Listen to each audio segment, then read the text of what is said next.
ئاها کاک حاجی ماڵێ بەخۆر نەشیری وەدە قساکی با برنجەکەم نەسووتێ کاک حاجی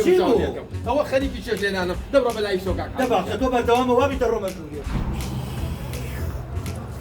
کاکە جا خوا قووەتت بات بەیاربەتی خۆ یاخوا بەخێر بێ باشی بەساقەت بە مەحواڵت باشە سەر ئەو چاوانم یاخوا بەخێر ئەرێ وە جێژنی هێناوە ئەمە شایلۆکانی کێیە ئەم هەموو مەنزەڵەتان سەر هەبی خوا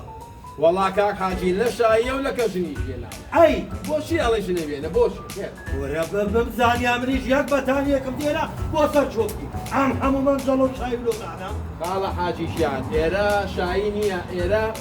شێفانە و کەبابی عیرفانی وەسامەحەمەوە لێرە بەدار چێژ لێنی باڵیە چی بەچی بەدار چێژ لێنی ئای بە قوربانت بم هیوایەتم ئەو مەطعمانەیە کە داری بەچی بچێشتی بەداری لێدەی نانا لە خزمەتم حاجی حەج کاتی هاتم لە خزمەت یعنی دەبڕە بەژوورێ بۆ ناخواردن ئەها سەری میوان کە چۆن وەخت ئەگە بە خێریان ئەها ماشەڵڵا باشەڵڵا ئەمامی بۆیە ئەها کاک حاجی